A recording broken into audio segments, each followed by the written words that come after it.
Halo semuanya, selamat datang di kelas matematika bersama Fahri Firmansyah. Hari ini kita akan belajar tentang peluang suatu kejadian.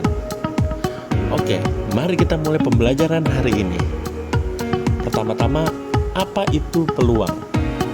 Peluang adalah cara untuk mengukur kemungkinan suatu kejadian yang terjadi. Dalam kehidupan sehari-hari, peluang dapat digunakan untuk memperkirakan hasil suatu peristiwa, seperti melempar dadu, pengocokan undian, atau perakiraan cuaca.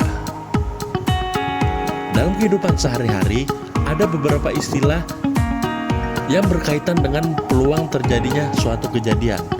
Istilah tersebut diantaranya adalah mustahil, kecil kemungkinan, mungkin saja, atau pasti. Secara matematis, kita dapat menentukan nilai peluang secara numerik atau menggunakan angka. Bagaimana caranya?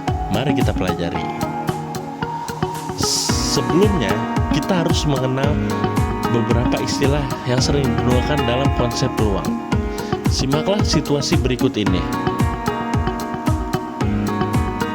Siti sedang bermain ular tangga bersama teman-temannya.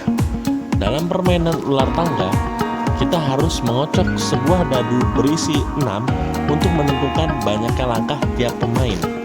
Siti hampir memenangkan permainan, yaitu tinggal 4 langkah lagi menuju garis finish. Bagaimana peluang Siti memenangkan permainan pada gilirannya mengocok dadu? Dari kasus tersebut, percobaan yang dilakukan Siti adalah pengocokan sebuah dadu dengan ruang sampel beranggotakan 6 mata dadu, dan kejadian yang diharapkan adalah muncullah mata dadu berangka 4. Dapat disimpulkan bahwa percobaan adalah kegiatan yang dapat menghasilkan suatu atau lebih hasil, sedangkan kejadian adalah sebuah himpunan yang memuat peristiwa dengan kriteria tertentu. Sedangkan ruang sampel adalah himpunan dari sebuah kejadian yang mungkin terjadi dalam sebuah percobaan. Jika semua hasil suatu percobaan memiliki kemungkinan yang sama untuk terjadi, peluang kejadian A yang disimbolkan dengan P dalam kurung A ditentukan dengan rumus sebagai berikut.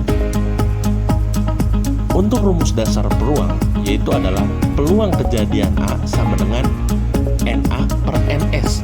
Apa itu NA? NA adalah banyaknya anggota dari kejadian A, sedangkan NS adalah banyaknya anggota ruang sampel. Pada kasusnya Siti, peluang ia memenangkan permainan adalah 1/6. Kenapa bisa 1/6? Karena 1 merupakan banyaknya anggota kejadian, yaitu mata dadu berangka 4, dan 6 merupakan banyaknya anggota ruang sampel, yaitu 6 mata dadu. Peluang sendiri memiliki rentang nilai. Rentang nilai yang dimiliki peluang yaitu adalah 0 hingga 1. Kejadian yang peluangnya 0 disebut dengan kejadian yang mustahil, sedangkan kejadian yang peluangnya 1 disebut dengan kejadian pasti. Itu saja untuk materi penjelasan tentang peluang. Selanjutnya kita akan mulai dengan contoh soal tentang peluang. Kita mulai dari soal yang pertama. Soal yang pertama adalah, ada berapakah anggota ruang sampel dari percobaan pelemparan 2 buah koin? Jawabannya adalah, kita lihat pada tabel berikut. Pada pelemparan 2 koin, terjadi kemungkinan munculnya yaitu adalah gambar-gambar, angka gambar, gambar angka, dan angka-angka. Jadi jumlah anggota ruang sampelnya pada pelemparan 2 buah koin yaitu adalah 4. Kita lanjut ke pertanyaan selanjutnya. Pertanyaannya adalah, pada pelemparan 2 buah koin, berapakah peluang munculnya sisi gambar pada kedua koin?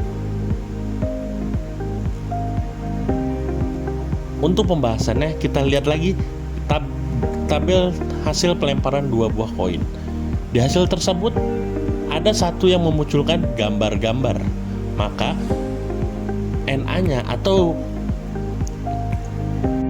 maka dapat dilihat bahwa NA-nya itu adalah 1, yaitu banyaknya anggota dari pelemparan 2 buah koin yang memunculkan gambar pada kedua koin. Dan jumlah ruang sampelnya ada 4, maka peluang kejadiannya adalah 1/4. Kita lanjut ke soal berikutnya.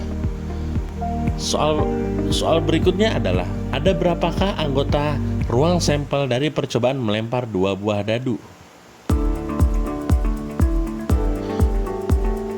Untuk pembahasannya, pada pelemparan 2 buah dadu bisa kita lihat pada tabel berikut ini. Jumlah ruang sampelnya adalah 36. Kenapa bisa 36? Karena anggota munculnya ruang sampel dari pelemparan 1 buah mata dadu adalah 6. Maka jika dadunya itu ada 2, jumlah ruang sampel tersebut dikuadratkan atau dipangkat 2, maka anggota ruang sampel dari pelemparan 2 buah dadu adalah 6/2 atau 6 kali 6, yaitu sama dengan 36. Kita ke soal selanjutnya. Dalam pelemparan 2 buah dadu, berapakah peluang munculnya 1 dadu bermata genap dan 1 dadu bermata ganjil? Kita ke pembahasan.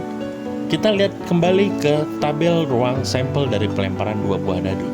Dalam pelemparan 2 buah dadu terdapat anggota yang memunculkan 2 mata dadu, yaitu 1 mata dadu genap, 1 mata dadu ganjil.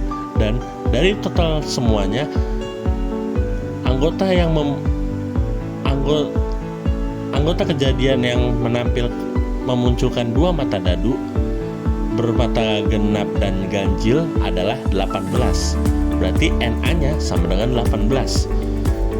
Sedangkan ruang sampel dari pelemparan 2 buah dadu yaitu adalah 36. Maka peluang kejadiannya adalah 18/36. Dapat kita sederhanakan menjadi 1/2. Kita ke soal selanjutnya. Ada berapakah anggota ruang sampel pada percobaan pengocokan 1 set kartu remi? Untuk pembahasannya, dari 1 set kartu remi terdiri dari ada angka, ada yang bukan angka, dan ada simbol. Untuk angkanya itu adalah 2, 3, 4, 5, 6, 7, 8, 9, 10. Dan yang bukan angka adalah Jack, Queen, King, dan As. Dan masing-masing dari angka dan tidak angka tersebut memiliki simbol, yaitu ada sekop, hati, diamond, dan klub. Maka ruang sampel dari pengocokan 1 set kartu remi yaitu berjumlah 52. Kita ke pertanyaan selanjutnya. Berapakah peluang terambilnya kartu tanpa angka dalam pengocokan 1 set kartu remi? Untuk pembahasannya kita lihat lagi ke tabel ruang sampel dari pengocokan 1 set kartu remi. Bisa kita lihat yang bukan kartu tanpa angka berjumlah 4, yaitu adalah Jack, Queen, King, dan As. Dan masing-masing kartu tersebut memiliki simbol, yaitu ada sekop, hati, diamond, dan klub. Maka anggota kejadian kartu tanpa angka yaitu adalah 4 dikali 4, yaitu sama dengan 16. Maka peluang terambil kartu tanpa angka dalam pengocokan 1 set kartu remi adalah 16/52, yaitu sama atau dapat kita sederhanakan menjadi 4/13. Sekian saja pembahasan materi peluang pada pertemuan kali ini. Semoga materi ini, dengan penjelasan ini, teman-teman semua dapat memahami konsep dari peluang itu sendiri. Sebelumnya, sekian, terima kasih.